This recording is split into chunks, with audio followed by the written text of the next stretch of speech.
Hey fans, viewers, and listeners, welcome to another exciting episode of Fight Insight Podcast. I'm your host for today, Rain Cruz, also known as Ringside Rain, ring announcer for Up Next Fighting. And with me, as always, is Timmy B. Today, we have two very special guests to celebrate Father's Day. First one will be Joe Martinez, Octagon announcer, and second one will be Jose Rubio, the creator and owner of Fight Night Customs. So, what are we waiting for? Tim, hit it! Ladies and gentlemen, welcome to the Fight Insight Podcast. This is crazy. Our guest today is the man. He came to us back on episode 26. He was a friend of the show ever since. He's world known as one of the greatest voices in combat sports. You see him everywhere, from boxing to UFC to Invicta. He is everywhere, Rain. And hopefully he's a very patient man, because behind the scenes, we just screwed up and we recorded like 10 minutes of this podcast and it wasn't recording. So Rain, bring the man back in better than you did last time. We need to impress him now more than ever. Please welcome the Minister, Joe Martinez. I don't know how you do it. There it is. There it is. What's up? I can't believe you're still around, Timmy. This is incredible. Joe, I am so sorry. Okay. Again, apologies to Joe. But Joe, I have to show this again for the fans. I know you just saw it. But Joe, we're here now, episode 170 something, right? Seeing guests from around the world of combat sports, UFC, 1FC, Bellator, PFL, Lion Fight, everywhere, amateurs and pros.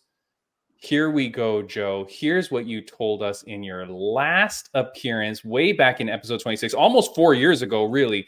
Here was the criticism you gave to us, or feedback, as it would be. Fight on site. That's our pick for the fight on site on the Fight Simulator. All right. I don't think I've been a part of a worse promotion ever.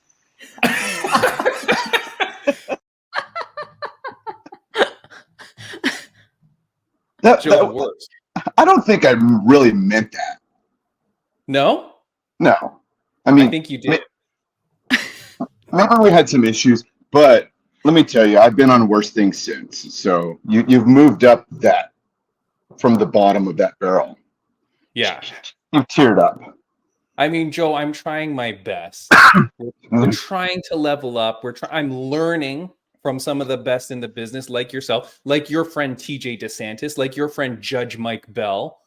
These guys are all imparting their knowledge. And, we're growing the podcast, man. Yeah, well, it's important. We keep growing. And, the people that put the work in are the ones that are going to have the results. It's when you quit. And I know that, for anybody in life that has an ambition or a dream, it's like you've got to continue to pursue it. And when you start to fade, when your salt starts to leave, you need to be resalted, because what adds that flavor is salt. And where do you get that salt? You get that from other people that are building you up. And think of yourself as maybe a hill, and you're getting salted and you're becoming a mountain. You're growing and you're sticking around. So keep doing what you're doing. You guys are fantastic. I see you all the time, and I know you have some fantastic guests on that are insightful and unlike myself, but I applaud you. No, Joe, not at all, man. Like you were, one of the greatest guests that we had at the beginning of the show, and still are, because you're a relative unknown. Joe, we see you everywhere, but you're off social media. You're like an enigma. And so I don't think people hear or see enough of you. Like when I speak to you, like, you're such an intelligent man, you're such a thoughtful man, such a faithful man. Why are you not out there more? Why are you not out in the community a little bit more than you are? I think because I enjoy that personal space. And it's not that I knock anybody that is self-promoting, because I think it's necessary these days, but I put the work in, thankfully, at a time when social media was not as relevant as it is today. So I believe I built my cred in a way that I didn't have to self-promote. So For the most part, people know who I am, what I can do, and everybody's got a flavor. And if they choose me, if I'm that Baskin Robbins flavor of the day, then great, let's do something together. If not, I understand. And also with social media, it's like a troll base, and I don't like negativity. I try to keep that out of my life in every regard. And that's what a lot of that is to me, and it fuels a lot of fires that shouldn't even be sparks, and it causes people, I believe, trauma.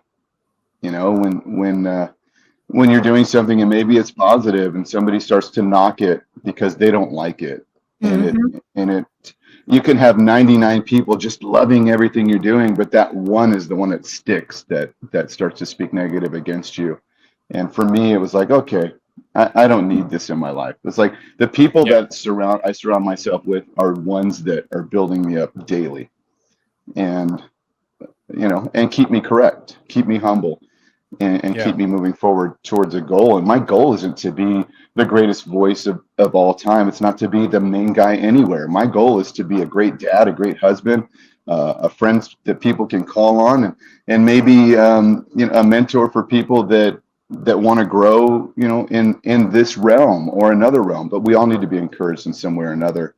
And if you can find me on LinkedIn, look me up. And if you want to send a message. I will probably 100% reply. I don't think there are many people I have not replied to. So. No, that's good of you, man. I mean, like, you're one of the guys that's like, although you're front and center, although like in an event that you are announcing, we see you more than anybody else for that 3 hours, but yet you're still kind of like a behind the scenes guy, So it is interesting that you're saying, and I love that your focus is on your family and the things that truly matter, because I think it's important for people to realize that that's the true importance, not your OnlyFans, not your feet pics, but like it's who you really are. You talk about responding to people, and of course, this is Rain's anniversary show, not being on the Fight Insight podcast, but actually being an announcer, the announcer for Up Next Fighting in California. And Rain, it was this man, or partly this man, that helped get you there, right? Yeah, because I remember, I was at a crossroads, right, with my ring announcing career, because at that time I was just only doing wrestling, and I felt like I could do more, but there was also part of me questioning myself, right? Is this still for me, right? Is the dream still alive? But I knew in my heart the dream was alive. I just needed, some direction. And so I reached out to a bunch of people on LinkedIn, actually, and anyone who had the title announcer, I just sent them messages. A lot of them didn't respond. Most of them did. One was a guy from Colombia, and he was trying to get me to Colombia to announce his boxing event. And then the other one was Joe. And I remember telling my husband, I was like, hey, these guys responded to me. And he's like, okay, Dad, the Colombia one might be too far. But this guy, Joe, I think, whatever he's telling you, you should probably try that first. And then what's crazy is that later on that day, I got to work. Fight night was on.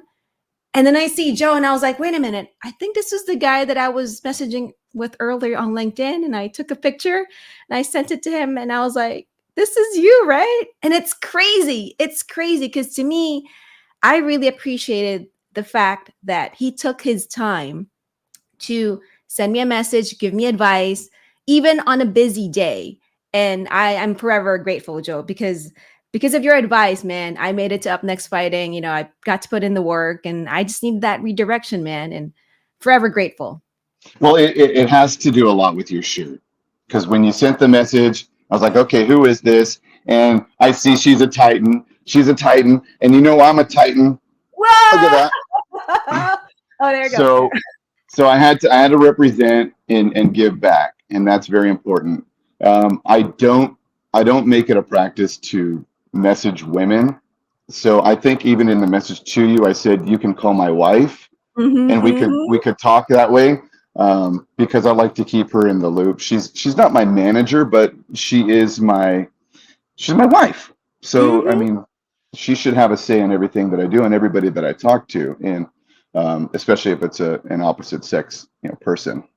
So I'm glad we got to get through it and help you along the way. And you're doing great. And congratulations on your 1 year. I think it's freaking amazing, to not only just start, but to keep going. And Thank you. Thank you. and I think we've said before is, the no's you get in life are they're gonna build your character, and eventually that's gonna shine through. And you never know, the day you're gonna quit tomorrow could have been the day that you started to excel. So that you're continuing to persevere, push through, it speaks about your character. So continue doing what you're doing. Oh, yeah. Thank you so much. And Joe, thank you, because you know what? Without your criticism of this podcast being one of the worst, that kept me going. And eventually, Joe, what happened was I met Rain as a guest on the show because I saw her doing her MMA thing, and I thought, wow, that's cool. And then now she becomes my co-host, and now Hakuna Matata, Circle of Life, here we go. And Joe Martinez, the guy that set both of us on our paths, now we're together. Now here all three of us are together. So Joe, it is crazy the way the world works. And I love that thing that you're saying, like the day you quit, the next day could have been that day. Mm-hmm, mm-hmm. Like last week or a few weeks ago on the podcast, we had Mark Bowden. He's on Dr. Phil's network, the Merritt Street. He's on the behavior panel. He's the world's #1 body language expert. And he was saying, go big. And when you think you've gone big, go bigger. Don't let people stop you. Like whatever you love and whatever you're going for in life, that's what you want to do. And Joe, this podcast is all about positivity, man. I'm not having fighters on here so we can talk about how like brash and tough you are. I want to get to know the people. And so like these kind of motivational things is crazy. Yes. And who you surround yourself speaks volumes about who you're going to become. And I get to speak to kids often. And that's one of the things I tell them is like, show me, and because I've heard it before, it's nothing I came up with, but show me the 5 people you hang around with and I'll tell you who you are. And that truly, truly matters, because if they're leading you down a path of darkness, I guarantee you're going to go down that same path. But if they're leading you into, good things, into positivity, and doing good, it's infectious. Just as hate fuels hate, so does love, and I'm a big advocate for the Lord. I love Jesus Christ and what He did for my life. I mean, saved my marriage, and that was walking in faith. That was putting myself beside, taking away that selfish walk that I had, where I was very chasing glory, my own. And when I finally surrendered and said, I don't know what I'm doing wrong, but my marriage is failing. And I don't want my kids to, like I grew up without a father for a long time in my life until my mom remarried, and that's who became my dad. But there was so much hurt in that path, because I learned at an early age how to hate. And that was from my biological father. I learned anger, and all that pain stayed with me for so long. And still to this day, I still have to fight some demons, but I also learned love, and that was through my stepdad. And then when I got into a relationship with Christ, it's like, wow. I mean, that's a different love. God's love, the Greek word for God's love is agape, and that's a love that it's unconditional. It's like when a mother sees her child for the first time and immediately you're in love. The baby doesn't love you back, right? But it's this attachment. And that's what I feel God has with us. It's like He loves us so much. And John 3:16 says He loves us so much He sent His Son, to die for us so that we could be with Him, so we could have a relation with Him. So that's kind of, I don't want to say kind of, that is how I am raising my kids, and that's how my marriage is, and that's what I believe. And that's who I surround myself with, people that are like-minded. Not everybody that I work with or talk to is like-minded. But I am so many times just blessed with an opportunity to minister to people. And I don't know, maybe we'll talk to 10 people today, and they don't have that relationship, or maybe they're at a crossroads in their own life, and maybe they're even thinking about checking out.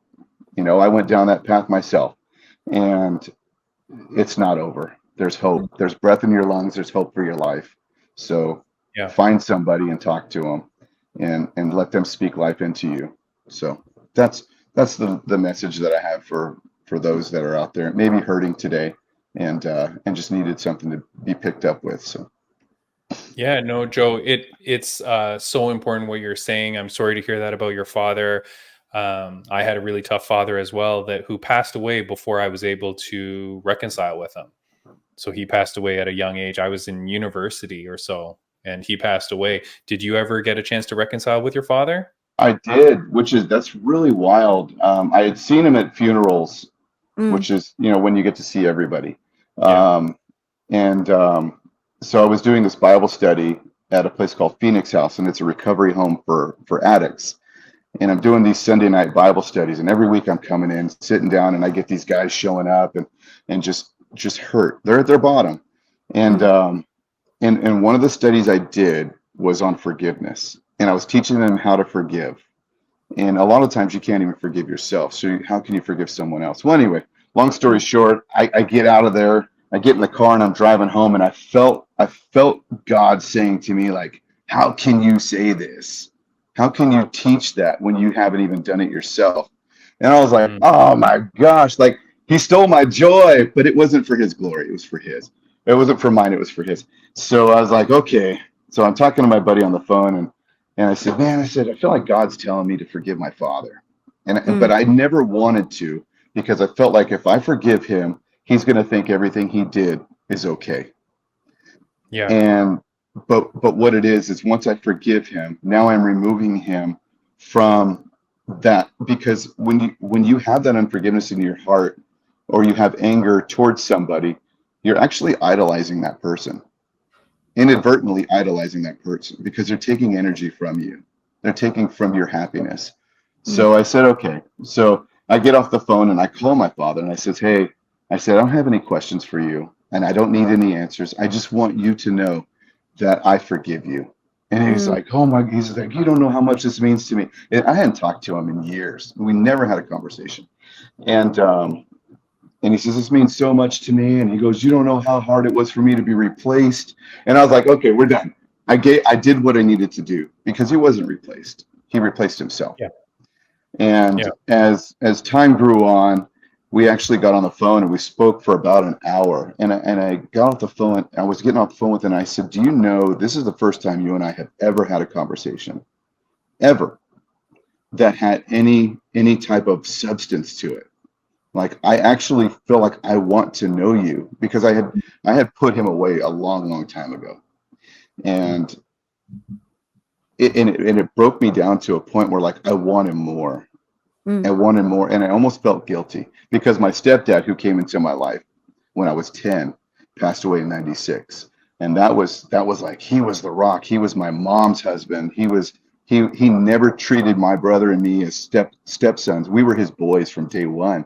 And I said, how can a man who doesn't even know me love me more than my own biological? And I was like, oh man, it's like God wrecked me so many times, but he was building me up. He was building my character. He was strengthening my relationship with him. Because if we're setting our relationships on earthly people, we're going to be let down. We're going to constantly be failed. And it's a hard way to walk when you're putting your trust in somebody, in a human. But having that faith in the Lord, who will never leave or forsake you. I mean, these are things that I live by. And in my deepest, darkest struggles, those moments, that's, who I'm seeking. In my greatest moments, that's who I'm glorifying. And these are the lessons that I teach my kids, that my wife teaches my kids, that my wife teaches me. Because, I mean, we're not perfect. If we were, we would have been on a cross 2,000 years ago, and we would be the one everybody talks about. But we're not. And I think that's another reason why I left social media too, is like all this glorification for, I say names. And not that I'm saying people constantly like, oh, you're amazing. No, they don't. But I was starting to feel like, man, this is who I am. This is my purpose in life. And it's not. It's what I do. Who I am is I'm a follower of Christ. I'm a husband. I'm a dad. I'm a friend. I'm somebody you can call when you need a pick me up. I'm somebody who needs to be called when I need a pick me up. And these things matter so much. They matter so much, and we have to talk about them, because everybody's got some type of hurt that's been, fermenting for years and years, and it's like a weed. Like, why do we pull weeds out of our garden? Because if we don't, they continue to multiply, and then they take over everything. So we have to constantly be pruning our gardens, cutting our trees, blowing the leaves away, for new growth to come in. And it's the same thing with ourselves. We have to prune. We have to cut off those bad connections of friends that we have, and surround ourselves with those that are good for us. We need that good fruit. We don't need lemons. We need strawberries. Joe, I mean, you speak so much truth in what you're saying. I love it because, like, again, we don't know you, man. Like the world doesn't know Joe Martinez, and I appreciate. And what I'll say is just it's lucky if you're a friend of Joe Martinez and you get to speak with him and you get this kind of side of Joe. Like, man, you're lucky. Joe, for the people that aren't your friends that see you do your work, though, you are one of the best in the world, my friend. And like, we're lucky to have you in the world of combat sports. Even if it's just that side of Joe Martinez, we're lucky. But what you're saying is very true. I had on Bobby Green, and dude, my favorite fighter of all time, Bobby Green. And he came on the podcast. He actually called me out on his Instagram because he had heard from a friend that I wanted him on. So he called me out, and then he comes on the podcast, and he spoke very much like what you're saying. He's such an interesting guy, but he talked about how you don't beat hate with hate, you beat hate with love. And like, anytime he gets on that mic, he's very introspective, he's very caring and a loving dude. Just curious, have you, like, a lot of the fighters seem like that we've been meeting on the show, have you ever met Bobby Green? Have you ever talked to him? Because he seems like a guy that really, for some weird reason, I feel like you two would actually like bond quite a bit. We'll probably meet in the kingdom of God. But in person, I have never had that conversation, but I have had the opportunity to talk to a lot of Christian fighters. Matter of fact, I go to church with Maki Patolo, who is Coconut Bombs. He's fought in several different promotions, but we've become close, and I never knew him. I've announced him before, and right. He walks in the room. I'm like, Coconut Bombs, and he's like, oh, what's up? And his son came to church Sunday, and I saw his son. I was like, I think I called him Coconut Crumbles, because he's a little dude. But those Islander kids are massive, bro. I mean, his daughter's 13, and she's built. She's ready for war. I'm like, oh my Lord. I said, my son's 13, but be careful because he's like real tiny. I worry about my boy. I hope he hits a growth spurt this summer. But no, it's amazing to see people bold in their faith, and I love it. I love it because that's our great commission, is to spread the gospel, to go and make disciples. Matthew 28:19 says to go and make disciples of all nations, and it's not just for you. And that's what I feel like. It's like if I get to heaven and God says, who did you bring with you? Like, welcome to my kingdom. Who did you bring? I'm so excited to see you, and I'm empty behind me. Then I feel like I failed that assignment, because it's not just for me. It's like I have this amazing feeling daily knowing that I'm walking with the Lord, but I get this sadness about me when I see somebody who's just angry or hurting or living a wayward lifestyle. And I'm like, gosh, they have such a platform. They make so much money, but that's all they think about is, well, here's where I'm partying tonight. Meet me here. And then the whole world is like, oh yeah, it's not. It's a path of destruction. And I've seen that path because I was on it. I was delivered from alcohol at a bar in Ireland. And I wasn't drunk, and I'm walking around, and when I tell people this story, I think of them as I would think of somebody telling me the story, like, yeah, whatever. But because I experienced it, I can't deny it, because I saw it with my own eyes. I can't deny it. But I saw a face transform into a demon, and I was like, I'm done. I beelined over to my buddy. I was actually with Graham Boylan. We were doing Cage Warriors, and I said, I got to get out of here. And he goes, oh no, sit down. We're good. And I said, no, I'm done. And it was August 17th, 2014. And I got in the cab. I went back to the hotel, and I just praised God. And I text my wife. I said, you will not believe what happened to me. And she goes, I already know. And I never told her the experience. And we had a Bible study one night, and I brought this story up, and she goes, I knew exactly what happened to you because I had been praying for your deliverance from alcohol. And I was like, but I didn't have an alcohol problem. I was just a social drinker. And she says, no, but that was God showing you a path of destruction. If you continue doing what you're doing, this is where you're headed. And I was like, okay, I get it. But what was wild is like, I can't really stomach the smell of alcohol. Smoke drives me nuts. I never smoked, weed or cigarettes. I never got into that stuff. Gambling. It's like I wasn't into those things really. I don't really know what my vice was or is or what, but I just I think that was the moment though where I was like, okay, this is real. This is real. Yeah. God is real. Well, Joe, the world is changing so much, and just I appreciate everything you're saying.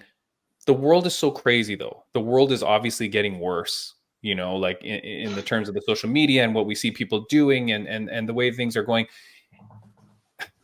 Like with the fighters and stuff like that, the way they have to promote themselves or the way they have to act in order to get that next big fight and things like that, and the things that they have to say and the things that they have to do. What are you seeing that's positive since we last saw you, or recently, or whatever, however you want to take it? But what are you seeing that's positive in the world of combat sports? Like, what are you seeing that's good and that gives you hope? Well, let's think about Dan Ige's last loss. And gosh, remind me who it was, but he had brought him into the middle. I can't remember who it was. The prayer with Bryce Mitchell? It wasn't Bryce. Bryce is the one that held the Bible up. I did that one too. Dan Ige last fought against Andre Feely. Maybe, I don't know. It was his last loss. I don't remember who it was, but but he had prayed for him. What was it? Ige's win, and Ige prayed for him. It was something, and I apologize for not knowing that. But I'm so inundated with history. It's just I can't. Sometimes I don't even remember my kid's name. I'll call him my dog's name. But I don't know if that's age or just the mind is funny. I don't understand how it works. You meet a lot of people though, so maybe that's why. Yeah, but I love that. Like in victory and defeat, that you can still glorify the Lord, and I see it constantly. There was a gal just a couple weeks ago. I saw her fight, and she prayed over. I think it was Holly Holmes. I think she prayed over Holly Holmes. But that it matters, and people see it, and they're like, "Oh, here we go again." And I get sometimes a little bit like, "Oh, how are people going to respond to this?" But you know what? I don't care. I don't care anymore. We can't care. We can't be ashamed of the gospel. Romans 1:16, for I am not ashamed of the gospel, because that's God's power to salvation. That's truth. And if we're not sharing truth with people, we're allowing them to continue to walk in lies. And lies fill up hearts with anger and hate and darkness. And when you start to believe those lies, you become that lie. So if somebody wants to pray over you, heck, allow it, because God's the one with the power. We're just we're assigned to these duties. We're the ones that are told to go and do this stuff. And if God's put something on your heart to go and do it, you better go do it. And not saying he won't make it happen, because he'll use somebody else. And I've had that happen to me too. But don't feel guilt because you didn't do it. Just do better next time, because God doesn't give us a spirit of guilt. Those are lies. And I dealt with that anxiety. And I think, Timmy, we talked about that anxiety I had a couple years ago, where I was in the octagon and I felt so out of place because I felt the lies in my head saying, you don't belong here. This is not your platform. This is Bruce's platform. You're an imposter. And I dealt with this for like 3 straight fights. And I said, I don't know what is going on. But that's when I realized that I was more glorifying what I was doing rather than the position I was in and who put me there. So now I'm like, okay, glory to you, God, because you put me here. Use me in any way that you feel fit. And who I need to speak to today, put them in front of me. It happens when I get on airplanes. It happens when I get into cars. I had a cab driver in Brazil, and we're driving for 90 minutes, and we start talking, and he goes, this world's crazy. I said, yes. I said, we need Jesus. And he goes, I don't believe all that. I said, no, we do. Because if we don't have some type of faith of positive, if we don't have a stance in good, then this is what you're going to see every day. And you're just going to buy into it. And the world's falling apart. We're crumbling. We're dying. God's still in control. He still has the ultimate authority, but he gives everybody free will. So you have a choice. Mm-hmm. We talk about consequences. And I tell my kids, I said, look, you can go and you can do this. And it can be a bad thing. And you're going to have a consequence. And it's going to be negative, but it's not the end of you. Yeah. Because if you think of your life as a tree, you're here. Well, then there's that fork. And that led you down a dark path. But there's another fork. So take that one. And you just get back on track. It's not the end of you. So continue to build and learn from those mistakes and don't walk in fear. Walk in victory, knowing that, hey, I'm going to go out, I'm going to fail. But you know what? After this failure, I'm going to succeed, or I'm going to fail again. But eventually I'm going to make it back to where I need to be. So don't let that failure determine the outcome of your life. Yeah. I love that. Well said, Joe. Joe, people will kill me. I know I'm keeping you long, and I apologize. Man, we're gonna be here all day, brother. We're barely getting started. Dude, what you're saying is incredible. I do have my second guest waiting, and I know we're gonna get to him. Jose, thank you so much for joining, my friend. I can see you in the lobby. We're gonna get to you, my friend. Joe, I do want to say, just getting to the UFC. Have you watched the show Baby Reindeer? Do you know what that show's about?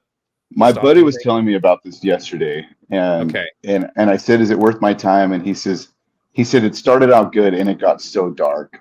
Yeah, it gets really dark. It gets really dark, Joe. But it's cultural now. It's like it's in the heat of it. Rain, you watch like Zero TV. Do you know what Baby Reindeer is? No. Oh my God. Okay, it's about a stalker, and this dude is getting stalked and whatever. Joe, I just want to make sure: are you being baby reindeered? And did this lady poison you or anything like that? Ooh, suck it out. You know what's crazy, bro? Is on that Wednesday prior to the show, I had let UFC know that I had severe pneumonia. I was in bed. I was in bed from Tuesday until Saturday of fight night. And I had no voice all week long. And I'm just sucking down tea, and I'm telling my wife, I said, I don't know if I can do this. I just don't know if I can do this. And she says, you got it. And UFC was very, very helpful. I mean, I got there and I just had a table full. I had a medicine cabinet, on my table. And I'm like, okay, I'm just going to push. Well, at fight 10, my stomach got so upset, and I went in the back and I just started throwing up. And my audio tech is over there, and I said, Ryan, tell me when that fight's over so I can go out there and and announce the winner. And everything's coming out of me in this trash can, and he goes, and it's over, and I'm like, okay. And I'm like, ladies and gentlemen, I couldn't even talk, bro. So I get in there and I fake announce the winner because I just didn't have much in me at all. And they're like, don't worry, we're gonna crank up your audio. He said, just say anything you can and say the winner. And I said, okay. So I did that, and I get out of the octagon, and I go back to my wife, and I said, I had nothing. I have no voice at all. And they go, just go announce the next fight, and we'll figure it out. So I get in there, and it was the most humbling, humiliating moment of my career because nothing was coming out. And I got out of there, and I said, I'm done. I'm done. So they go, all right, we got it. We got plan B. And they go help Charlie get the next fight ready. And I said, okay. So I go back there, and I get Charlie's card set up because she had to announce the winner and she had to announce the next fight. And it was like a quick lesson in how to ring announce. And I thought she did pretty good. But it was like, I looked the next day, and it was like, Charlie Arnold makes UFC history. And it was like, her victory was my defeat, my most humiliating moment. It's like, she's getting praised, and I'm sitting here, and I'm almost dead. And like, is anybody texting me saying, "Hey, how are you? Hey, alive? Joe, are you still alive?" And I honestly, it was such a defeating moment, but it was a humbling moment. Anyway, I made it back to the main event, and I got it done. And I got back over. My wife goes to every show, and I'm sitting next to my wife, and I'm just bawling. And I was bawling because of God's power in that moment, because I couldn't do that. I couldn't have done it on my own. I seriously had no voice, and that he empowered me for that moment just to finish what I was doing until it was complete. Mhm. Was so emotional for me. It's even emotional now because I feel his power, and that's who gets the glory, you know. And I was like, man, but people won't know that unless they understand what I'm talking about. People don't get that until they experience how much he truly loves us. And that's just all I want to share. And I'm happy for Charlie that happened. Yeah. Oh, we lost Joe for a sec here. He might be getting a phone call, Rain. That's sometime what happens. Is this like a baby reindeer moment? Is that what happens to him right now? Right now. I can't believe you don't know baby reindeer. Jeez, No, this is what I do with my TV. Okay, I put the Fight Insight logo on it. That's it. That's all it displays. It doesn't have anything else. No, I mean, yeah. Okay, he's disconnected now, so hopefully he calls back in. Here he is. Hold on one sec. Hello, Joe.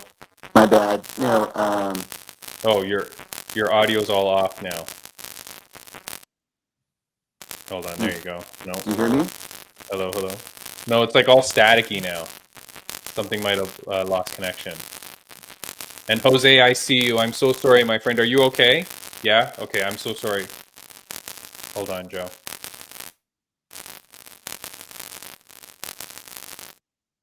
How's this? Better. Yeah, there you go. Okay, sorry about that. I forgot to put this on Do Not Disturb. That's my bad. No worries. Joe, but Joe, I do want to say, I appreciate you being open with it and the scenario, but I mean, and I started off with a joke that she was baby reindeering you, but do they normally have a backup announcer at the events? No, that's why it was a makeshift. Let's do what we can do to get this done. It's crazy. Yeah. And but I'm glad that it all worked out. Here's the deal, Joe. I know I feel like you might have been taking a backhanded shot at me, but I was not watching the event that day. I turn on Instagram and I see what happened, but then I saw that you had made it back to the main event, so I did not message you because I figured, something weird must have happened, but I didn't message you. But when I first thought, I was like, I should message Joe and make sure he's okay. Like, why would he just randomly leave the broadcast? And then when I heard that you went back on the main event, I'm like, oh, okay, dude's okay. So just know that I was thinking about you, my friend. Thank you. I was worried for that brief second as I scrolled through my Instagram. Then I realized that you were okay. But yeah, it all worked out.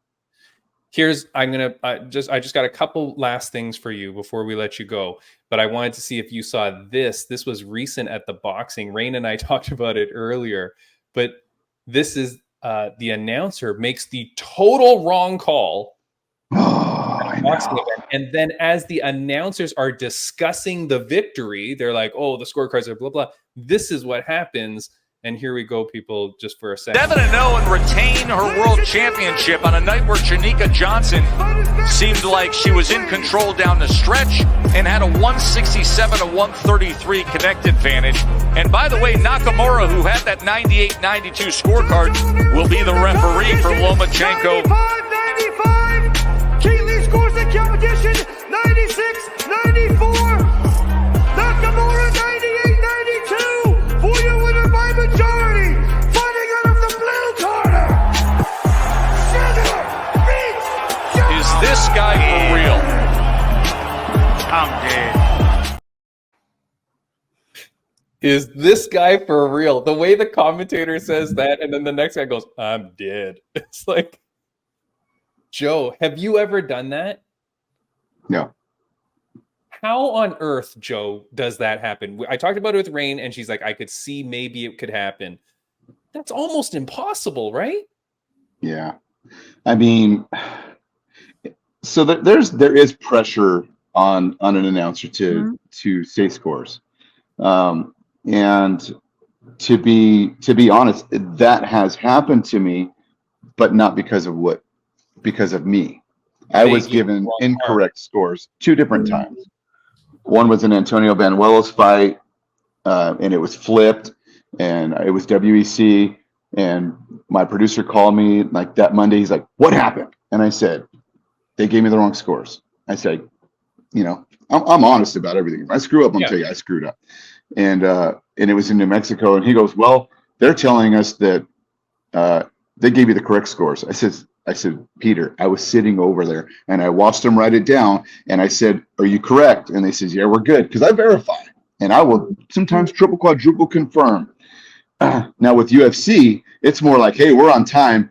Let's go. They're sometimes counting me in and I'm still down there writing scores down." But what I learned is I don't take sheets anymore from commissions. I'll have judges' names and I'll write, 30-27, 29-28, 29-20, or 28-29, however it is, under each judge's name, and draw my line to my fighter winner, circle it, unanimous decision, and then say it. But we've got to be quick. We've got to be quick with UFC. He had a lot of time. So in his defense, I understand. However, he had a lot of time to get it correct. And that was unfortunately a fail. And, I had actually responded to somebody's post on that. And I said, hopefully his promoter will have grace and give him another opportunity. But if not, there are several other capable ring announcers in the world. The girl up here, this girl right here. Yeah. There you All right, go, what's Joe. going on? I don't know what's going on with my finger. Yeah, you're right here. Yeah. It's working. But Joe, no, it's crazy, man. Rain, before we let Joe go, is there anything that you wanted to ask this gentleman? Yeah. So I really love how you respect your wife, and vice versa, because I see her posts too on like Instagram, and I love the respect and love between the two of you. What's your message for your lovely wife, Joe? Oh, she's my queen. She's the queen of my heart. That woman right there. While the world will love you, it will spit you out quick. My wife has been there when we were collecting recyclables to make money so we could feed our kids. We didn't have a lot of money. We both grew up with very little, and she was there in the beginning. So that's when you have that person that is your all everything and stands by you through thick and thin. I mean, that's your true love. And I owe her a debt of gratitude. I thank the Lord daily for her. Like last night, I was watching her sleep, and it's weird, right? But I just look at her in a vulnerable moment, and I just thank God. I'm like, thank you, God, that this is who you gave me. And I think she feels the same way. She's taught me so much. She's taught me about who I am. She's helped me to believe a lot in myself, through negative moments. She's pulled me from destruction a lot of different times, and helped me to stay on a good path. But yeah, she's my warrior. She prays for me. She prays over my kids. She prays constantly. It's like I live with Jesus Christ. It's difficult, but it's rewarding because she's never against me. That's one of the things she told me. She says, let's do this. And when she said, let's move to Vegas, I said, you're out of your mind. I said, you want to go live in a city that, it glorifies everything that is not of God. And she says, but there's light there. What's light? And she says, there's so many lights there. She says, that where there's light, that's where the Lord is. He's in the light. I said, yeah, but there's so much darkness. And she said, yes, but your light, you go into those dark places and you be that light, and that's an assignment we have. And I said, okay, I still think you're out of your mind because I love living in Georgia. I loved it. I'd go back tomorrow. But here we are. And that's the assignment right now, and it has bridged such a major gap in our life because I'm no longer on a plane every weekend. For the most part, we do everything together. She's at 90% of my shows, and my kids are the other 10%. Maybe 9%. Very rarely am I without anybody, and it's because I want them to experience things outside of their bedrooms or video games, and just to have that a little bit of neatness to share when they grow up. But yeah, it's been pretty awesome. I never miss church. Rarely, rather miss church. I get all my son's football games and with my kids, every day. to the point they're like, Dad, when are you leaving? Yeah. They're booking you gigs, Joe. They're going to become your managers. They're going to book you gigs out of town. Joe, I really appreciate you coming on, man. Obviously, you know the positive impact you have on people, and what it sounds like, and what people may not have known before watching this podcast, is that you obviously have a very positive impact on people around the world. Not just around the world through your speaking, but like in your personal relationships and in what you do at home. So it's incredible. I do want to call a little bit foul on you, though, because when my last co-host was looking to become a ring announcer, unlike the positivity that you gave to Ringside Rain, I just want to remind you of how you responded to him, Joe. Oh, like aim higher. Don't come after my job. I need this. So go away. All right, I don't have time for this, Prince. You gotta just beat it, bro. Joe, what are you talking about, man? I'm gonna be honest. Beat it, bro. If I'm intimidated by somebody, I'm gonna tell them, get out of my realm. No, I'm just kidding. I've told you this before, though. People will message and say, well, how much should I charge? How much do you charge? I say, you can't do that. Okay. You see my tree. I got a lot of fruit here, and I've worked very hard to get that fruit. But I was at one point in my life, I was that seed, and I had to grow. So you need to grow. And I'm not around forever. We all have an expiration date. And I'm happy I'm happy as long as you call me. Great. If I continue to be a ring announcer till I'm 65, 55, whatever it is, whatever my assignment is, I'll do it. But it's not who I am. I already know who I am. So take it away tomorrow. I already know there's something else in place. Yeah, Joe, you're a good dude, man. And I do want to give a shout out because Rain showed me this. But if you want to get in touch with Joe, because Joe, you're off social media and whatnot, but I have Instagram again, though. I do have Instagram. You do have Instagram again? Okay, but you're here. You're at fanbasis.com/Joe A. Martinez. You can check out there. And you got some cool stuff on there, Joe. So go check that out. fanbasis.com/Joe A. Martinez. And Joe, you are on Instagram now, accepting random followers? Joe A. Martinez. Oh, I got to get back on that then. I got to go and see if you're there, see if you accept my friend request. But you can be my friend. Thank you, Joe. Joe, very quickly, I'm going to ask you one last question before we get to our next guest. One last question I want to ask you. It's a question that I've been asking guests for maybe the last year now. I'm going to ask it to you. It's a question that my mom used to ask me almost every day of my life growing up. Joe A. Martinez, on a scale of 1 to 10, how happy are you? I am a 10, brother. I wake up at 10. I go to sleep at 10. If you had my life, you would be a 10. And it's not because I have anything. It's because of who I have. So yeah, I'm a 10. Beautiful, Joe. Obviously, I would accept nothing less. My mother, would have said that should be an 11 or a 12, but that's fine. I got to meet your mom. That's some positive right there. Bring her into my life. Yeah, there you go. We need more of those. Joe, it's a pleasure to have you back as always, man. Like, again, ever since meeting you that first time, it's so cool, man. I love what you bring to the show. I love the positivity. I love your message. I think it's something that people need to hear. I do think that, I never know how these interviews are going to go, Rain. We never know how things are going to go. But, in speaking with you, it's always enlightening, Joe. And I thank you so much. And I hope that you're back again sooner than the last time. I studied the script you sent. So I think we stayed on pretty good. Pretty good. Yeah. Good. Yeah, we did good. I appreciate you guys having me, Timmy, Rain, just allowing to bring me on. I mean, that's huge. That's huge. Great opportunity.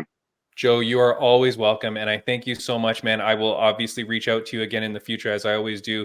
Good luck in all your successes moving forward. Good luck to you and your beautiful family and your wife and your children and in everything that you do, Joe. I wish you nothing but the best. Thank you so much. Thank you. Rain, anything you want to say before we let him go? No, thank you so much, Joe. And then God bless you, man.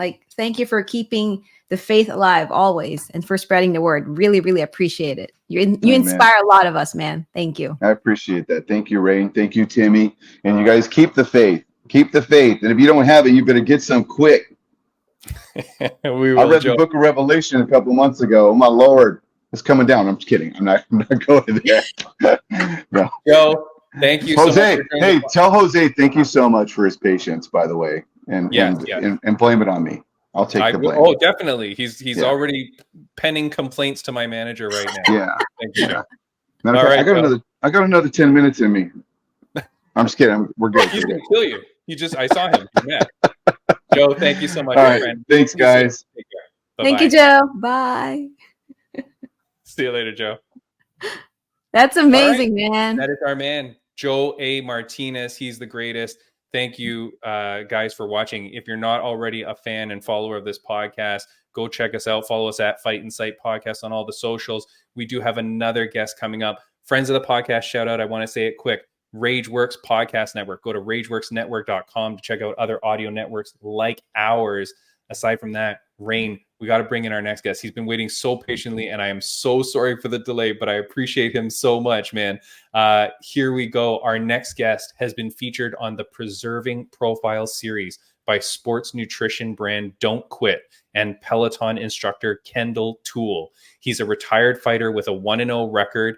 He's now focusing on providing premium uniform fight kits for fighters like our Fight Insight alumni Khalil Pearson and Taco Padilla, who's now in the UFC through his company Fight Night Customs. Unlike me, he's actually met Rain in person because you can find him at the merch stands at UNF events. He is always there. He's a big supporter of UNF, of the fight world in general. Rain, bring this man in. Please welcome Fight Night Customs owner, Jose Rubio. There he is, Jose. It's a pleasure to meet you. How you guys doing? Good. How are you? Good. So I guess I'm one of above Timmy. I've met you already. I've worked with you. So, I'm already kind of like 2 steps ahead of the game, right? Yeah, man. You lucky bugger. You. Yeah, we're very excited to have you. And I'm actually going to take over this one because, we always see each other at UNF events, right? Mm-hmm. But we never got the chance to actually, talk to each other because we're always busy. You know how it is, Tim. You go to the events, you go to the weigh-ins. It's always like go, go, go, go, go, go. Next bout, the next set of fighters. Yeah. So I'd usually just like see Jose and be like, hey, what's up? That's it. I won't even see him right after that. So it's crazy that you now are here with us on Fight Inside Podcast because he always listens to our podcast too. I do. So thank you. Yep. Yeah, thank you. And we talked about how we had Taco Padilla a few episodes ago. And apparently you and Taco were on the same fight card back in 2022. How did you get into MMA? That's so great. I didn't even know until I went back and just was looking at the posters and stuff. And I did Taco's like last 5 or 6 shorts. We'll go here and there, but we've been doing merch for him. And then I was looking at people on there. I'm like, man, hey, Taco, he was at my house. I'm like, hey, man, like we were on the same card. I'm like, oh, man. And I saw a bunch of other folks that fight for UNF or that fought for George. And I've been the middleman for like 10 years with these fighters, seeing everything full circle. I was like, oh, that's pretty cool. And then just seeing Taco now get signed by the UFC and just seeing how we're all connected within 6 degrees. I think we're like at 2 degrees now because everything's just kind of cooking, Yeah. Yeah. You realize how small like the fight world is, right? Very small. Yeah. Everything, because gyms and just everything else. And I think even more now, it's such a more close community just because like if you think like when like the Clay Guidas of the world fought, right? They were kind of like the seniors now, or like they graduated, but they had no frame of reference to today's rules and guidelines. And now you get all these young kids coming in. Now they have like knowledge because they have a whole library of folks they can reach out to, vets that are going at different gyms, whether they train, at King's MMA or Black House or anywhere else where they have knowledge of fail faster, succeed quicker. Like, oh, I did that because of weight cuts, or I jumped up in weight, or promotions. And now they have a way to kind of like get advice from fighters that have done it. So just seeing the evolution of the fighters this time around, they're something special because they have so much more knowledge that they're putting into the right things. Because when you're fighters, you go and not know if it's the right thing for your style of fighting or whatever. Yeah. So that fight that you did, you want to know, you basically, retired after that foul. Yeah, Undefeated, baby, undefeated. That's amazing. I go on. What's that thing that you go online and you look at your record? Topology. Yeah, Topology, and I go on there. I tell my wife, like, man, I'm still undefeated. I'm pretty tight. Hey! And every month that nobody fights, because that's their world. My record's, oh man, I'm still ranked 230 something in California. That's cool. That's amazing. Yeah. You should get a tattoo that says #undefeated. Yeah, right? Yeah. Always a winner. I wake up a winner. Yeah. Yeah. But why was it one and done for you? Why did you retire right away? Yeah. I mean, it was the whole thing that happened was just, I think, was supposed to happen. Obviously losing my father, I needed an outlet to I'm working. I don't have it as much anymore, but I have anger issues. And if you have anger issues and not knowing how to fight, that's not a good combination. It's like, I'm really mad. I'm going to get my ass kicked, So I had to find an outlet to just learn how to, mitigate risk and just kind of like diffuse situations. So I went into this training at my buddy's gym, Marcus, at Systems Training Center.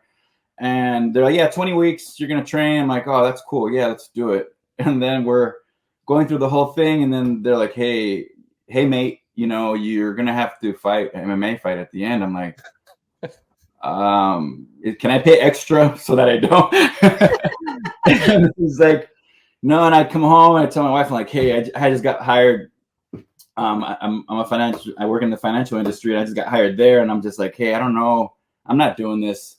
And then I sat down, I thought about everything I've done in my life with just when I was able to achieve certain goals. It's always comes down to consistency, process, repetition, and doing it when you don't feel like doing it, right? It's super sexy to go to the gym on January 1st, but go like on May 18th at 2:48. That's weird, right? Just threw that out there. But when you do what you don't want to do, so I said, you know what, screw it. I went back and I said, I'm down. I'll do it. And I literally, my first day, I ran a marathon before the class just to make it as hard as possible. So I woke up like that was a requirement, or that was your choice? No, that wasn't a requirement. That was just me just saying like, hey man, let's just fail really, really bad. So when you get in there, it's just like, hey bro, I just ran 26 miles and yeah, whatever you need to teach me, I'm all for it. So I did that. And then just went through the class, just went through it, and then just trained. And then when I couldn't train during the classes because of my full-time job, I trained with Gabe Silva. He's the one that was in my corner. Tommy Aaron that just fought for bare knuckle, and then my boy Clay Guida. They would come and give me pointers, and just they were just kind of proud that I was able to just take something that was so I was scared to do it, And then when I started getting in there, and when I got hit in the face for the first time, I'm like, this fool just really hit me. You see in the videos, they're just like, ha, ha. They're just doing all this noises, and these guys just want to look cool, whatever, you guys. And when he hit me, I kind of got excited, oh, then I can hit him back then. All right, cool.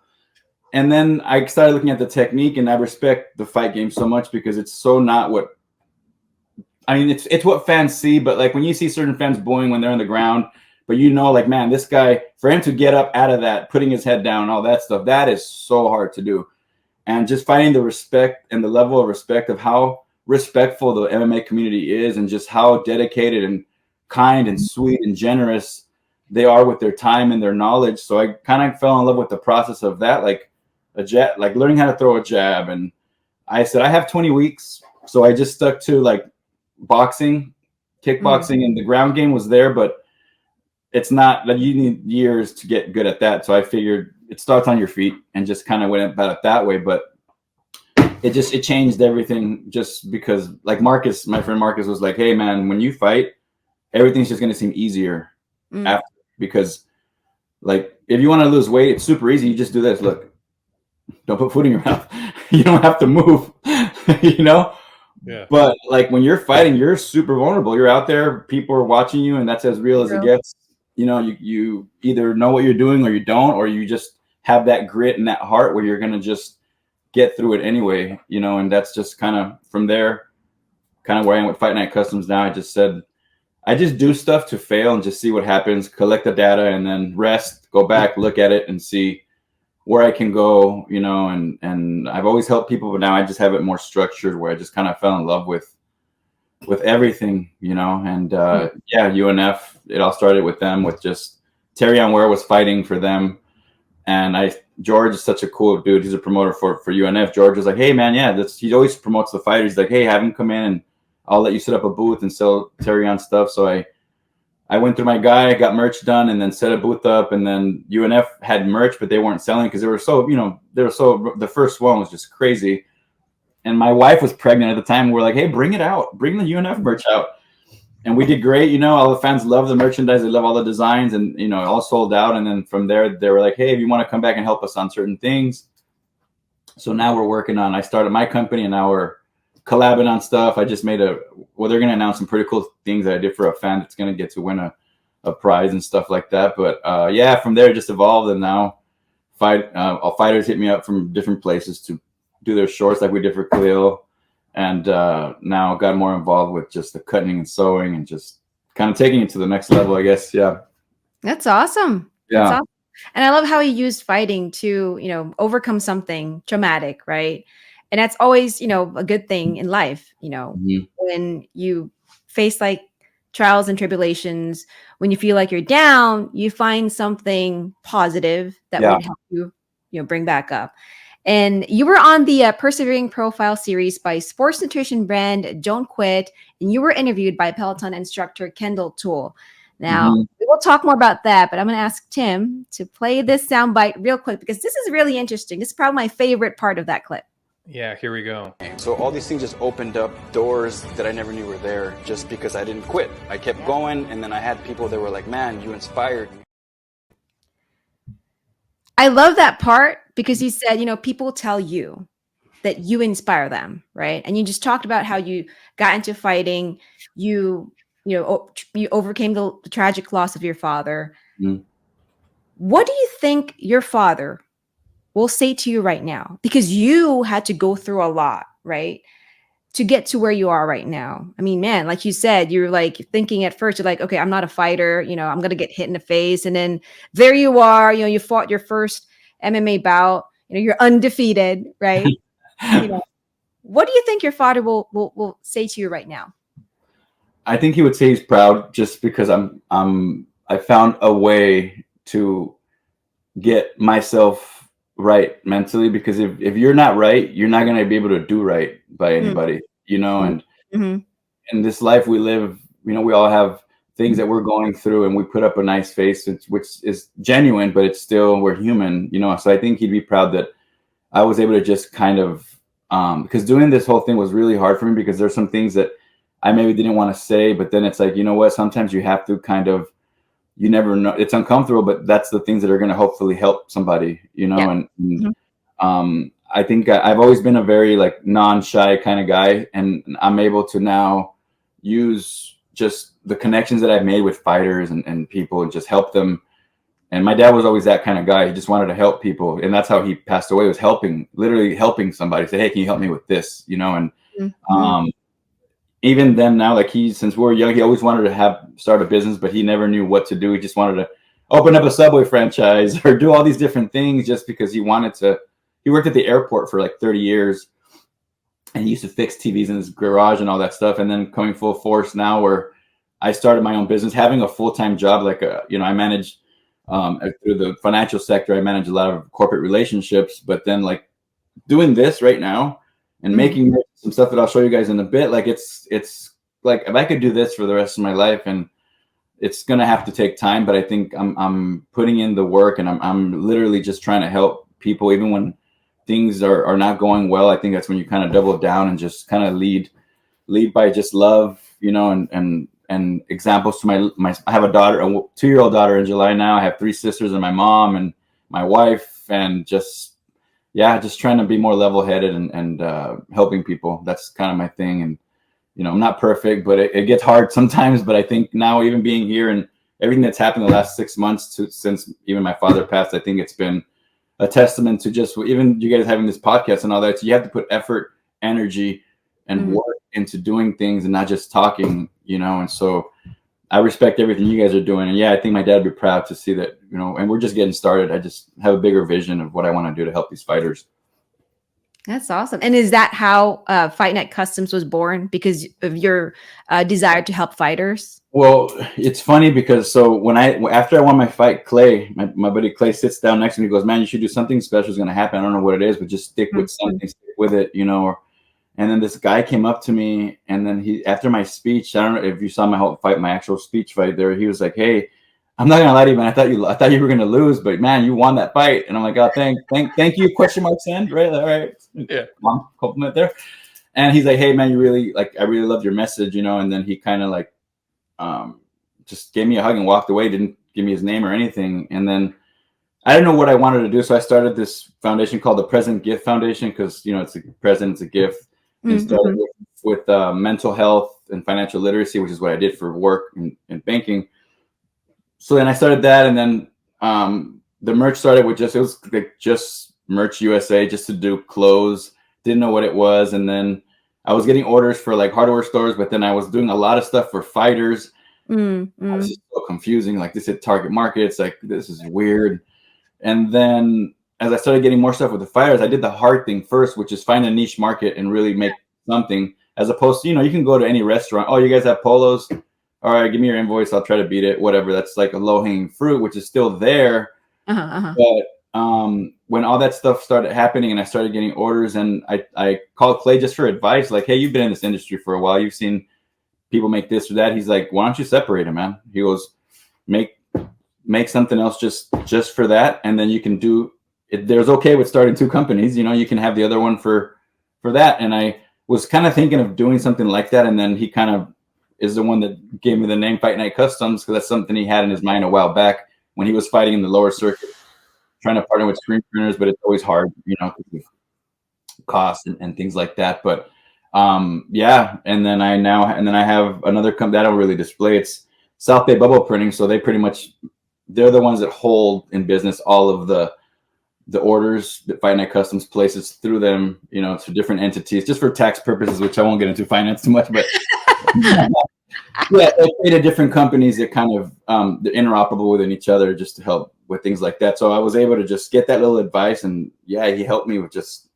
spitting it around like that. And yeah, since then it's just been cool, just making shorts for fighters. I learned how to do that really well, and then now fight kits. I'm going to start just simplifying it more, and just doing it. There's a need in the market that I had to do research to see what the heck people need, and not, oh, we don't do that because of XYZ. You know, like these fighters, I love them, but it's like, I'm like, hey man, send me your PDF file, and then these dudes go, oh, okay, and they're like, and Taco didn't do this, but he would be like, Taco logo here, and I want it right here. And my bro, I can see your grandma in the background. That's not a vector file. He goes, no, I don't need vector. It's too fancy. I don't want the vector one. Just give me the basic one. No, man, vector's the name of the file that we need to put in the system to get and make your carry the one. You know. So can I say something, Jose? Like, you know, I just want to break in for a sec, because I appreciate so much like what you do. What people don't realize, like, we're just speaking with Joe Martinez. We've got Rain here. We've got this podcast, and we've got you with this clothing brand that's doing the thing. All the intricate parts that happen to make this sport what it is. It's crazy. And like, I appreciate you so much, dude, because like what you're doing and like helping the fighters and stuff like that, obviously also coming from the world too. So like, you have an appreciation for who they are and what they do. It's like, then the fighters can really feel comfortable going to someone like you and going, hey, this is what I need. And I will also say, I appreciate with like your frustrations over like JPEGs and vector images and stuff. Nobody ever said that to me. So geez, Timmy, thank you, bro. Nobody's ever.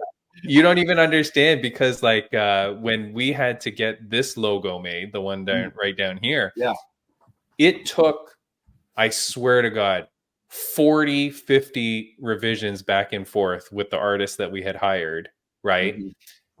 And it would be like so crazy, because you would say like, can you make the red lettering a little bit brighter?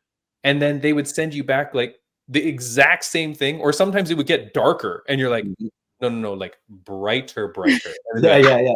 And they would adjust it like the tiniest bit, and you're like, no, like brighter. And like it takes a long time, and you can get really frustrated.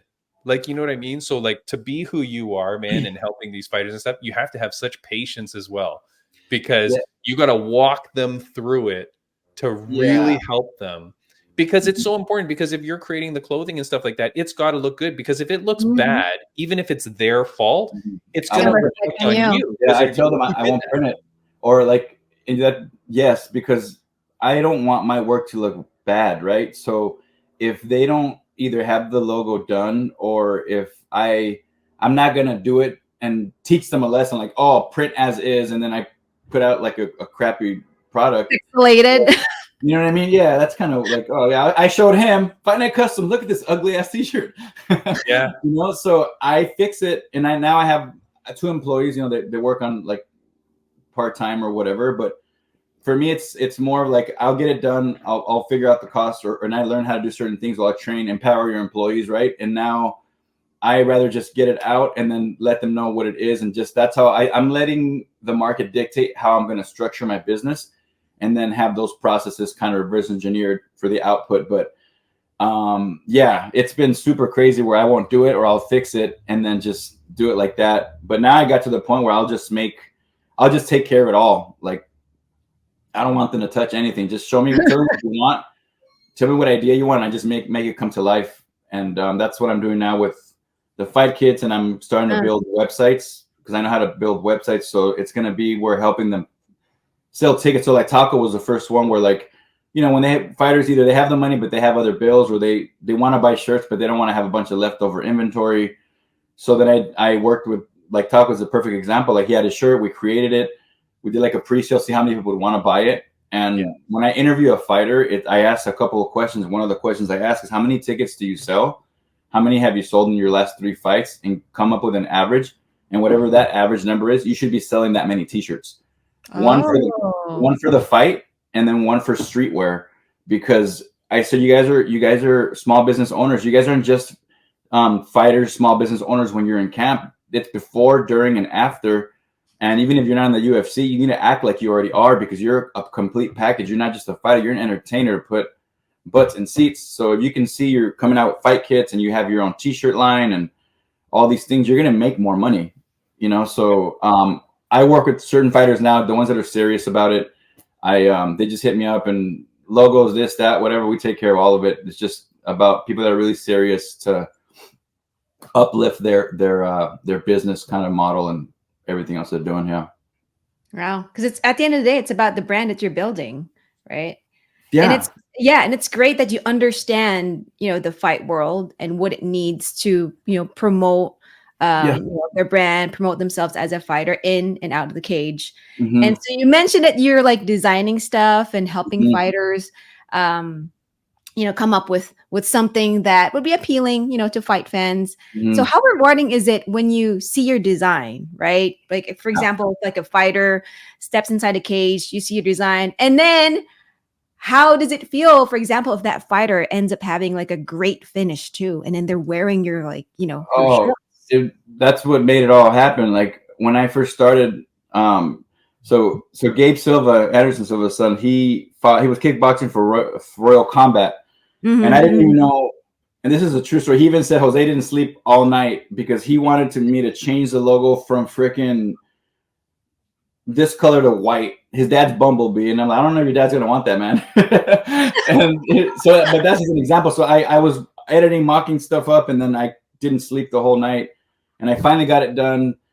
Put it on his shorts, and then we made some stuff and went down to Royal Combat, and then seeing him fight. He won his fight, and then he did that 2 or 3 other times after that. But he announced, I mean, this guy, I was in the ring with him, and he pretty much, I was like half awake, but I was like awake when he was talking because the adrenaline was kicking in. But I was like, damn, that's pretty special, because the fighter has to trust you, because what I learned is sometimes when a fighter wants something with their merch, and they may act like they don't really care, it's because they have the fight, they have the weight cut, the ticket sales, the relationship, the family, all these different things. I lived with fighters for years. Like John Robles, they used to fight for George. He was a fighter for a long time.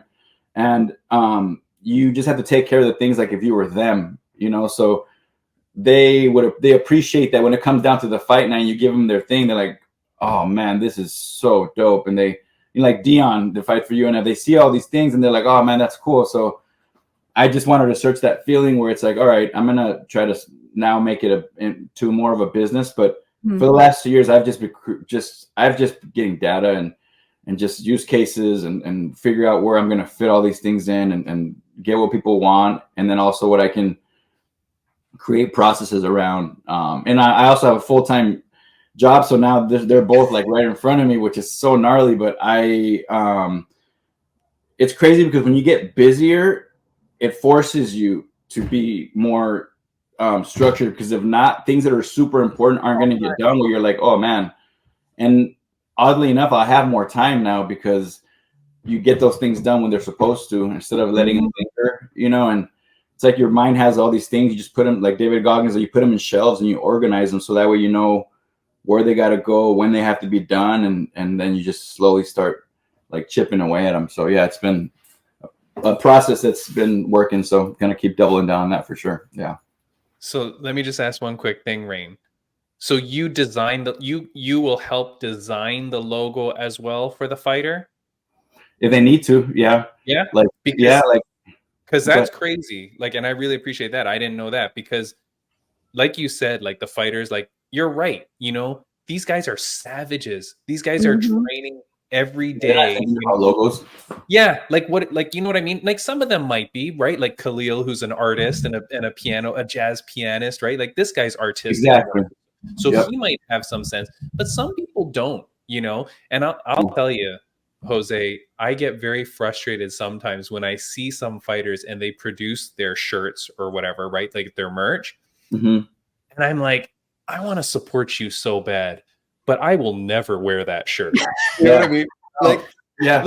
Like, sometimes they put out like the really most awkward stuff. Like, and here's a tip: if you're a young fighter and you want to take a tip from good old Timmy B here, right? I don't really want a shirt with your face on it. Like because like you said, right? Like you go like, hey, you're gonna wear the shirt for when you're fighting, and you want to wear it for streetwear, right? If I'm gonna buy your shirt, likely I'm gonna be wearing it outside. I would much rather have cool text that says your name. Like I'm cool if the text says your name and stuff like that. But if it's a giant picture of your face, that's a very, very niche buy for me. Like that's tough for me to buy that. I want stuff that is stylized and cool without too much like fandom. You know what I mean? It's like affliction vibe, right? Like it's too much. Like calm down, dude. We know you're fighting. Chill. Yeah. but you know, sorry. Well, and you know what though? And here's the thing. Sorry, one last thing. Like if it's a girl fighter, right? And let's say I really want to support Jillian the Savage Robertson, right? Former guest of the podcast, Canadian fighter, kick-ass UFC fighter.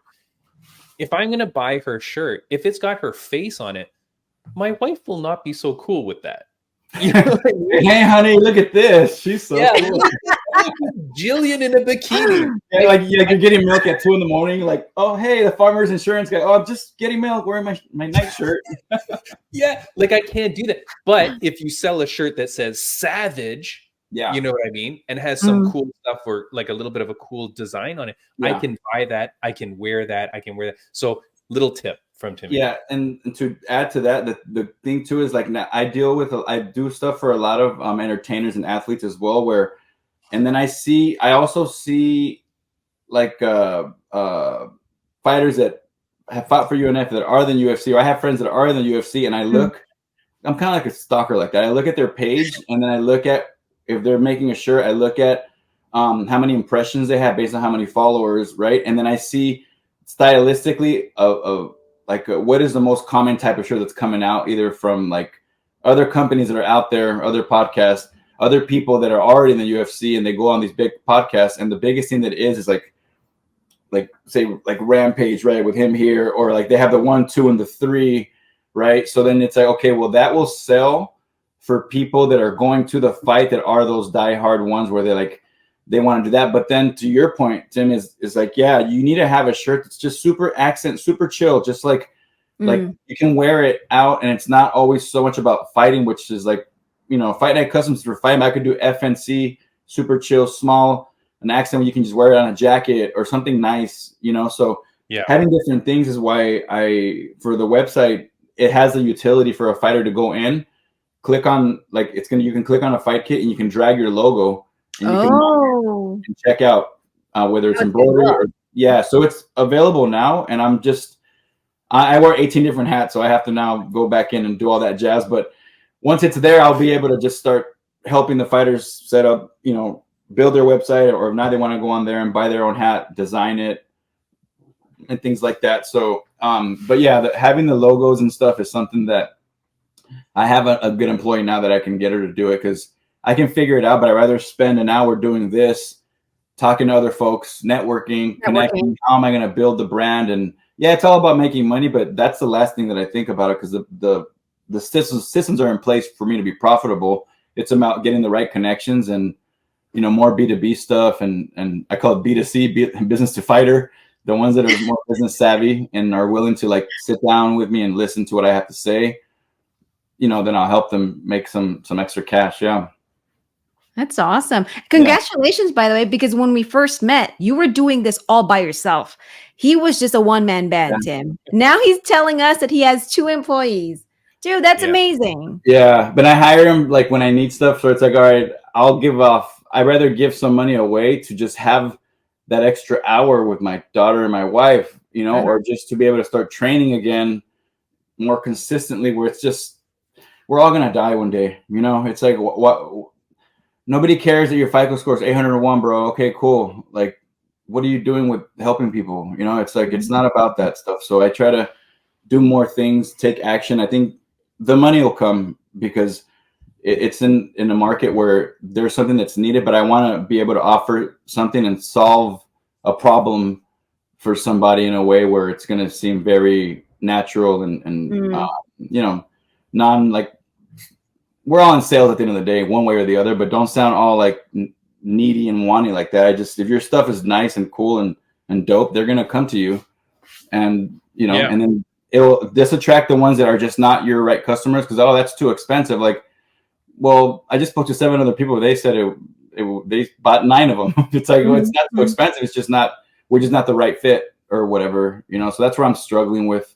It's hard for me to say no. I want to give everybody discounts, and everybody wants things for You're cheap. a nice guy, so it's hard for you to It's just hard, you know, and it's crazy. But I'm not going to stop. I'm just going to refocus my energy on people that support me and that I know to engrave myself more in the community, you know. And I love what you guys are doing here with this podcast to give people a voice to, people from all different areas, just like you were saying to me. Like, people don't really know what it takes to build this community. It's not just what you see on pay-per-view, and that's just like the cherry, but they were once here, you know, and having conversations and people helping, acts of gratitude, and people, great organizations, and us talking about the important stuff, you know. So I'm excited, and whatever I can do to keep supporting you guys, to keep uplifting your channel, I think it's awesome what you guys are doing over here.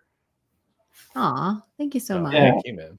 Thank you. Appreciate that. Do you have a fighter that you dream of designing for, gear for? No, I'll just message them on Instagram. I do. I just studied like, hey, what are you doing? Hey, are you up?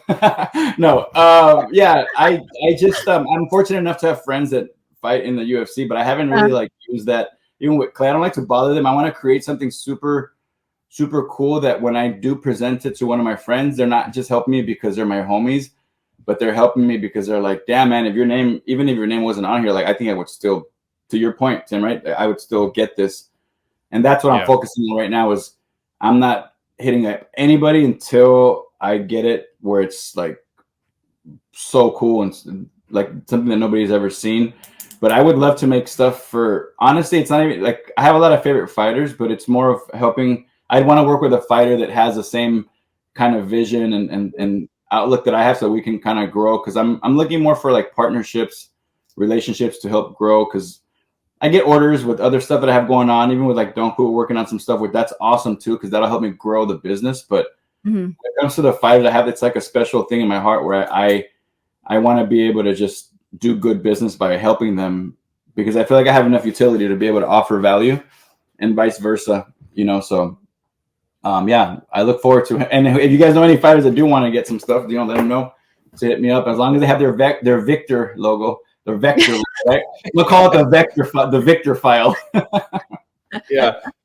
Actually, no, because I mean, look, I'm doing some commentating for Fight League Atlantic out on East Coast Canada. And I mean, on those cards, it's a lot of amateur fighters, right? Yeah. A lot of guys that are growing their brand. Like Rain said, this is all about your brand. And like every single shirt you sell helps develop your brand, helps sell your brand, because I'm going to wear that shirt out and someone's going to go like, who is that? You know what I mean? Or like, what shirt is that? Because it's going to be unique. They're not going to have seen it before.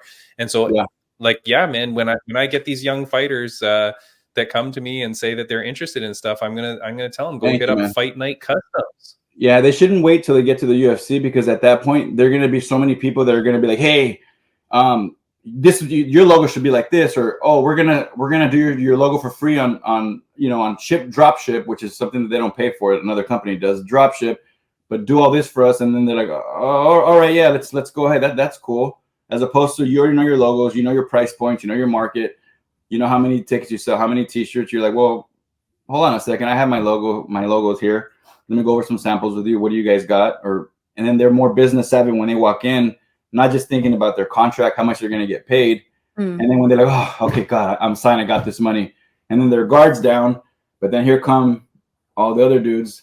They're like, hey, man, you should sell merch. Like, you should do this. And they're like, oh, yeah, of course, I just signed. And then they get into like a bad, good too. But I mean, it's just who's in your ear is going to really matter when it comes to like getting to the big show. You got to be ready for everything. Yeah, because there's going to be a lot of people who want to be your friend, or like a long lost family member. All of a sudden, right? Yeah. Yeah. Remember, you let me borrow $1? Well, it's not even that much. It's just like an extra zeros to that, but just more dollars. Borrow. Let me hold 100,000 real quick. You want to hold? All right. When you hold my debit card, it's in there. Just don't look at it. Wait, Jose. So what's next for you and Fight Night Customs? Because I think we talked about you having like a YouTube channel. Oh yeah, so I was in thinking of like, Fight Night Customs is for fighters, right? But you can also turn into like the fight in you for anything else. But I'm like, no, I got to come up with something else that's also for like, I do stuff for athletes and other like celebrities and influencers. So I'm like, I think it'll be cool if I do like F and Customs instead of FNC. F and Customs will be the name of the channel, which will be everything. So fighters come to my studio or my shop all the time and just create content of making shorts, like when I did it for Kalia, or just behind the scenes stuff, or they come over and I'm working on some kind of collab with them. Like we could play horse, and instead of horse, it's their opponent's last name. And then if they win or they lose, or their fan gets a t-shirt, or I have an ice bath, how long can you stay in there? Or, just cool games and things like that we can play, and just do edits with me making merch. Sometimes when I go to events, I'm always behind the scenes and stuff. I think it'll be cool to show fans the things that I do and the things that kind of that even fighters go through and merch, so that way they can almost support the fighters even more with everything that, like what we discussed.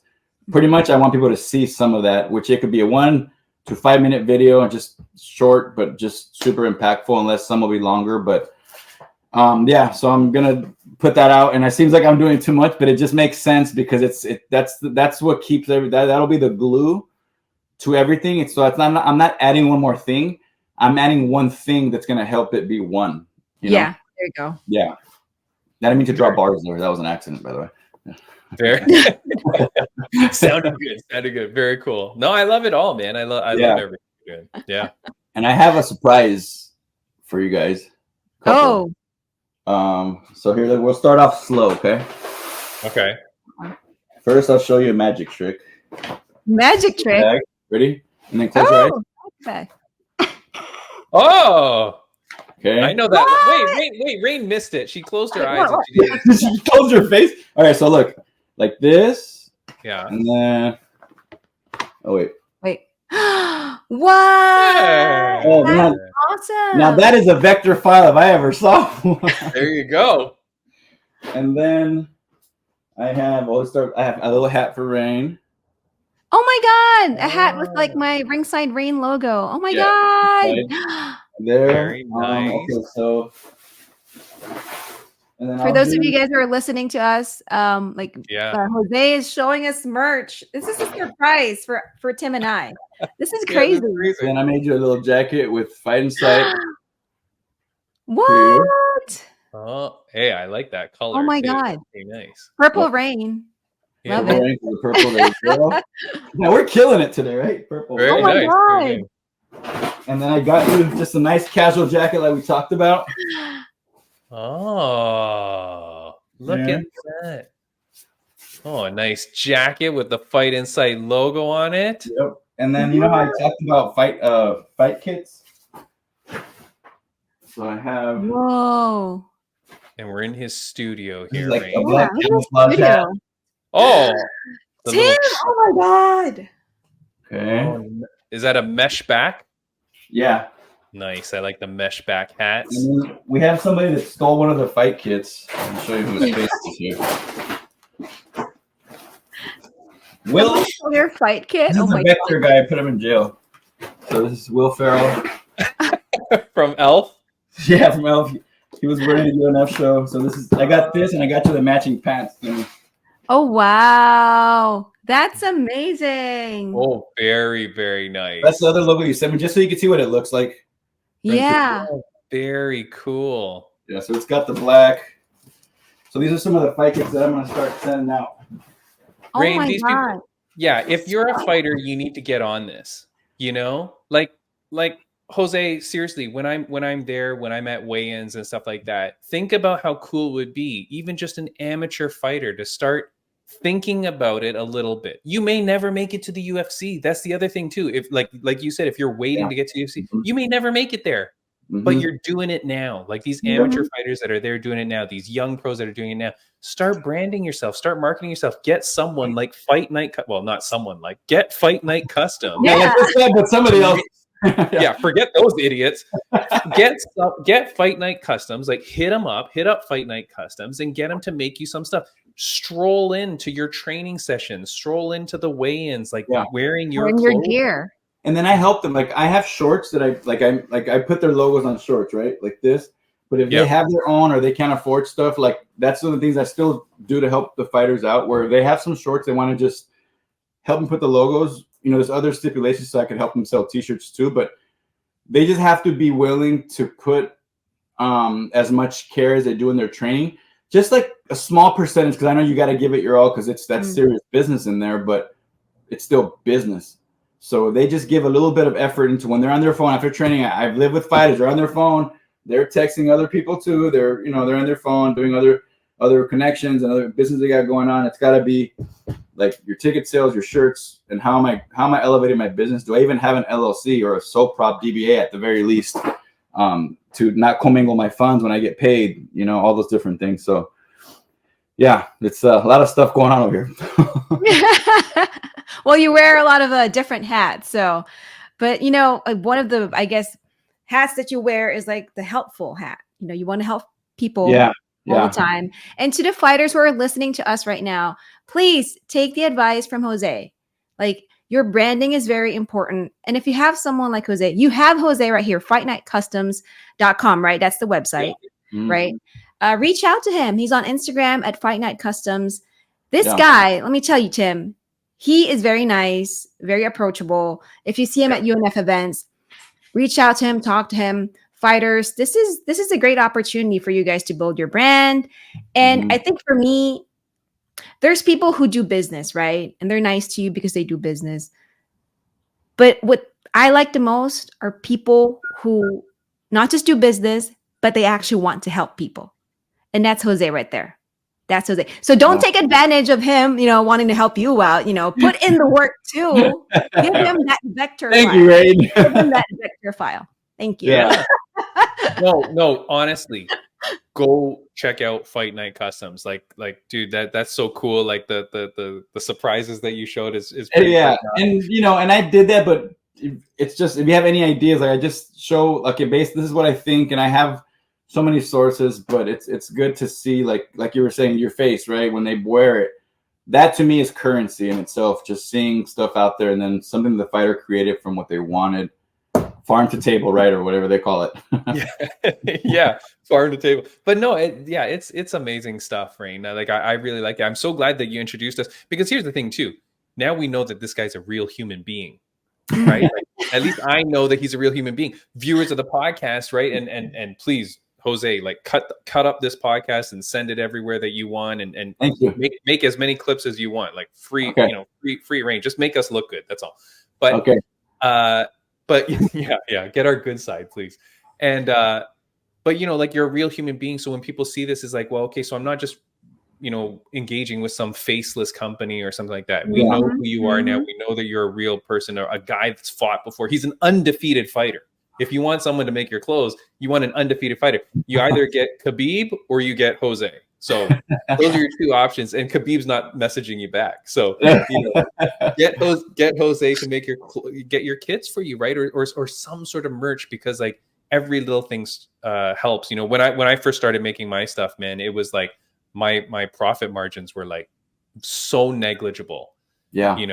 And even, and I was like mailing out my shirts, just to anybody, like to our guests and stuff like that on my dime. Like I was just sending it out, because I'm like, hey, if this famous fighter wears that shirt, even one time, I don't care about making money off it. But if I can get one fan, if I can get one follower, because that person, hey, that's cool to me, man. Like it was all about trying to build awareness and stuff. And then it doubles back or triples back or quadruples back in the long run, Yeah.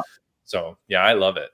Yeah, that's good. Thank you, man. Yeah, it's just about spreading the word, but yeah, it'd be cool. Whatever you guys need, if you guys ever need anything from me, or, and I know you guys sponsor some fighters too, so we can work some stuff out. But yeah, I think it's cool to just all together work as a team, as a family, and, separate, but together, I think is the thing we need to spread, is just more camaraderie and love, and just spread all that stuff around, no matter where you come from, or what you think, or what you don't think. It's just, everybody just needs to chill and be nice to everybody. Everybody just calm down. This podcast, Rain, this podcast is long. Do you mind if I ask my final question? Yeah, no. I was actually going to ask you to ask that. Like, this podcast is longer than normal, but it is because it is so loving and positive and inspirational today. Like we do podcasts of all types, right? Like different types of people, but this one is very motivational and inspiring. So I hope people appreciate this. But let me just say, Jose, like, for what you do, it's incredible what you're putting together. I'm so proud of you, man. And hey, when you say, hey, we are friends now, like I'm considering you my friend. Yeah. The rule is, I think you have to come on the podcast twice. Once you're on the podcast once, you're a friend of the podcast forever. But if you come on the podcast at least twice, then you become family of the podcast. So we'll get you on again soon. We'll find a cool thing to do. Yeah. Let's get some fighters. Let's support some fighters. Well, maybe we can surprise them with something or whatever. They'll be on, and I'll just pop in there like, hey, how many cheese have you sold? What's your fight score? Yeah, there you go. Financial literacy for fighters, right? Yeah. Hey, man, that is so important. I mean, that's cool too, that you have that background. Like that's the other thing I do want to say. You're not just some guy that's like scamming your way into this. It was like, I've been in banking for 23 years. So like the fighters knew me because of that. Right. And I still do it.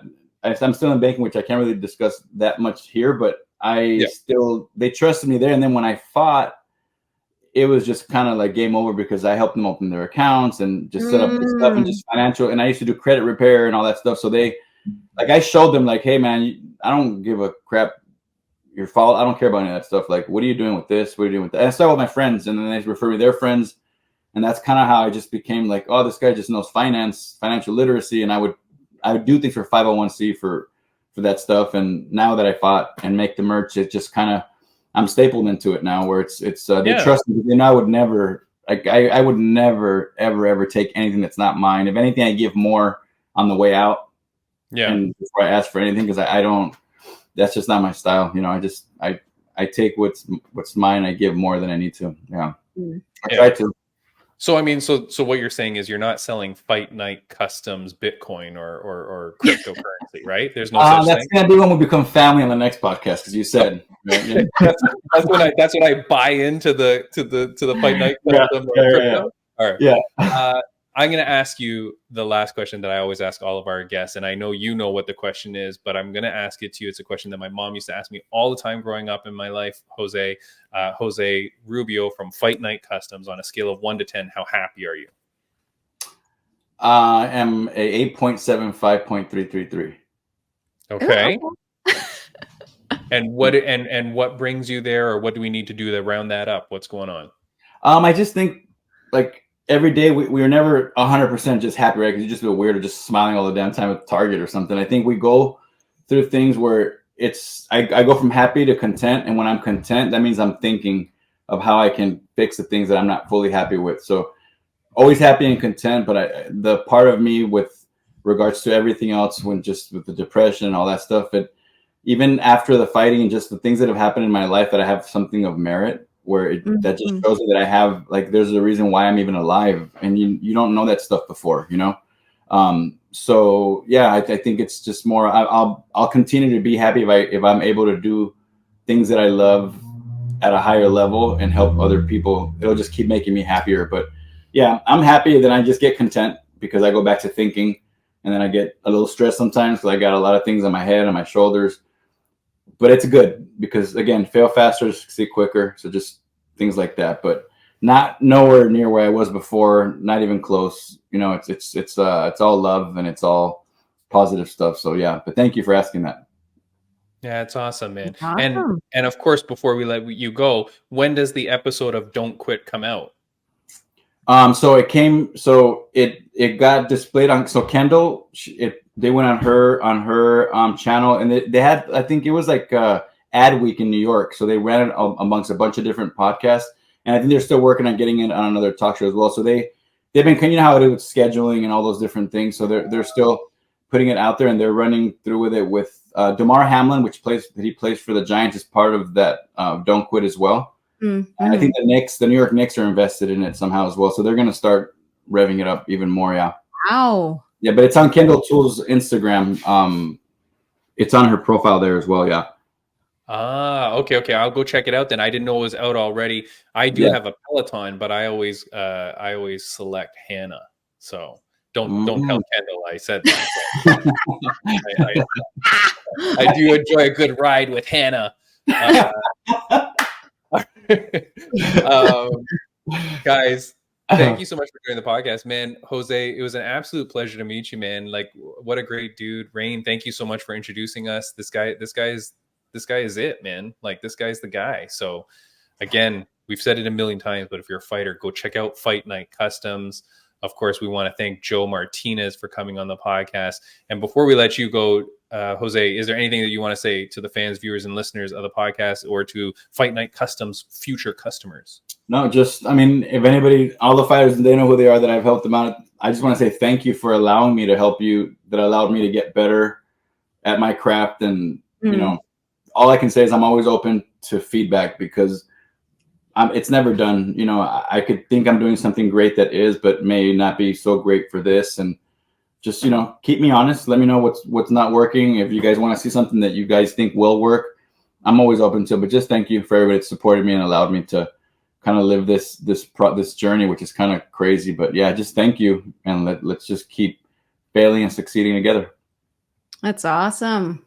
I love the way that you said that. Yeah, failing and succeeding together. That's right. As long as we're together, they go hand in hand. You know, they go hand in hand. And I've never met a rich, super successful person that never had any kind of trials and tribulations, because you can't really appreciate stuff if you've never kind of gone through certain things to their own respect. You know, whatever that may be. Yeah. Rain, this podcast has been crazy. It is so enlightening and so thought provoking. Next podcast, we need to just get some meatheads on. To balance it out. I'm too inspired today. I'm too inspired. I know. Yeah. Like, how dare you? I'm gonna go run now. Yeah. I gotta go do something good. Rain, guys, thank you so much for watching the podcast. Rain, we are out of here. This has been a long one, but we really do hope that you guys appreciate it and stick with it. Rain, let's get out of here. We will see you next week. Thank you so much, guys. Bye, guys. Thank you, Jose.